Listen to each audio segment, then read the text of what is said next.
Hi everyone, Alan here once again. Yeah, um, being going, I've been I've been looking at some of the proposals for the new hotel and complex centre and the tram terminus at Blackpool, and I must say I'm not impressed. Not impressed at all. Because the drawings I've seen so far on YouTube and one or two others, and when they announced the contractor who was building it,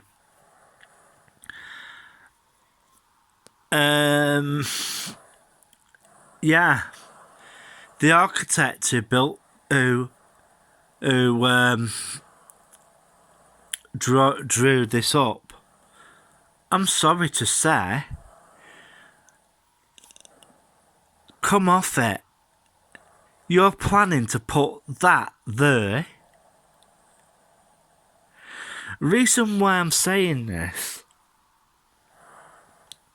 is that when you build a hotel for a resort, right?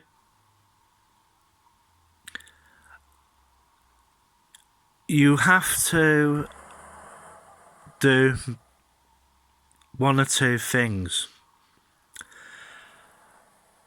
One or two things are, it's got to look aesthetically nice, so that people say, "Oh, that's a really nice hotel. I can recommend people to go there."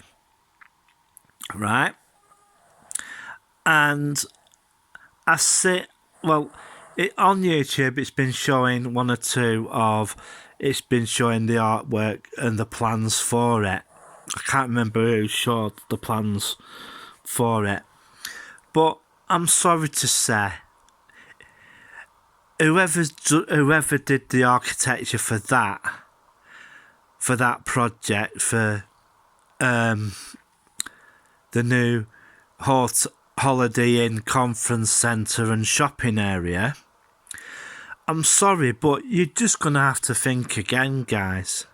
Because you know what it looks like? It looks like a box, right? And if you look round Blackpool, some areas, they're like boxes. You need something different. You know, if you want people to come to your resort, you need something different, right? My mate lives in Las Vegas, and they've just finished a hotel casino over there with out a conference centre. But Blackpool is basically trying to get the conference traffic from other towns and from other cities such as Manchester, Brighton and New Brighton and all places like that. But some of the hotel and conference facilities that are proposed for Blackpool, if you were to go for something like CES and CVS, Consumer Electronics Show UK, right? You're not going to be able to fit them in. Because the venues are just way too small. And also, the person and the architect who did that, I'm sorry to say, they have no imagination at all. No imagination at all. Because all it looks like is a concrete box with windows in. You might as well just have left the will, because You might as well have just left the Wilko store up and put windows, smash a few holes through the side and put some windows in. And basically take all the side panelling off the side of the building and put big massive windows in. It would have looked a lot better than that carbuncle what they're going to be putting out. The shopping, they're talking about putting more shopping area there. Well, the thing is, the major problem is in that area alone, there is loads and loads of empty retail space anyway. And Hounds Hill, since Debenhams has left, soon as Debenhams starts leaving, is going to have a big space to fill. And what I am going to say is that, you know, Amazon is basically knocking the snot out of basically a lot of stores, a lot of stores doing click and collect. But what I was going to say is that a lot of stores are going to struggle. They are going to struggle. And what type of people are they trying to get to come to Blackpool?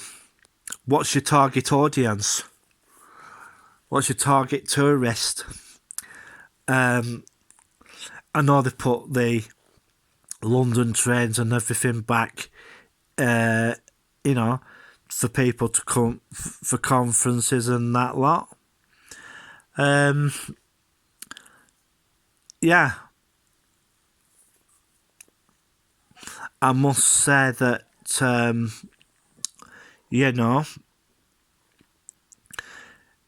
it's not really good enough, really.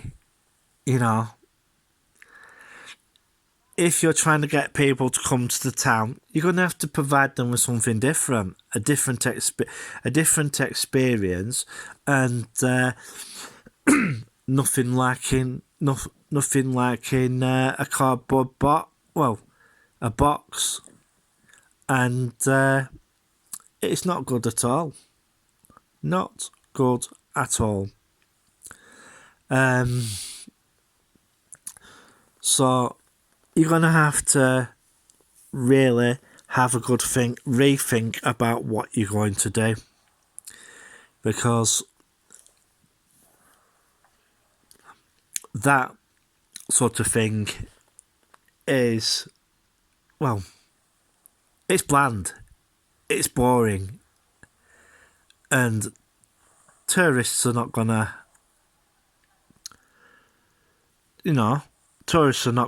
put up with that. You need something different, completely different. And when that new leisure park opens on mid Blackpool,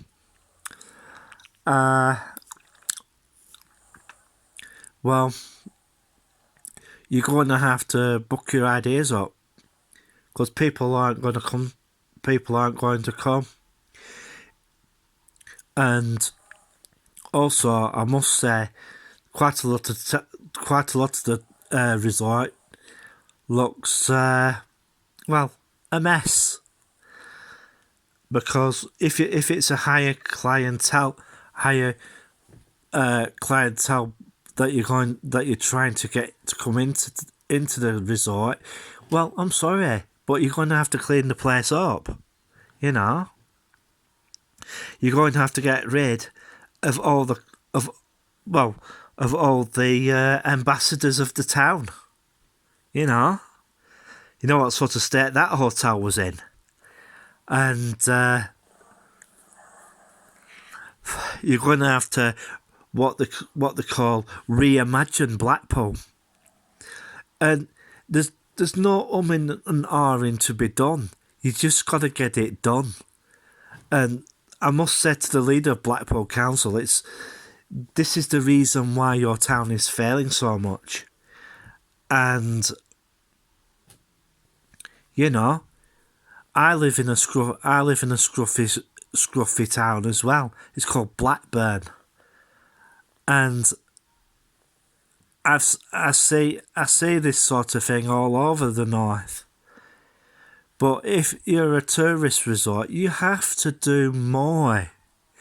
You have to do more than just do the front, just getting your hotels on your seafront. Oh, nice, cleaned up and refreshed and renewed. But the thing is, you've got to go further in as well. Because it's not just the front of the promenade you've got to do. You've got to do the rest of it as well. This is what puts people off coming to Blackpool, because majority of the town is it's a mess. It's a mess, and you can't have it like that, because people aren't going to come to see you. They'd rather go to Tenerife instead, or other seaside resorts which are a lot better and a lot tidier. So come on, Blackpool, book your ideas up, because your survival is going to depend on this, because that's the way it's going to go. So I'm going to bugger off now, and bye for now. 3, 2, 1, click.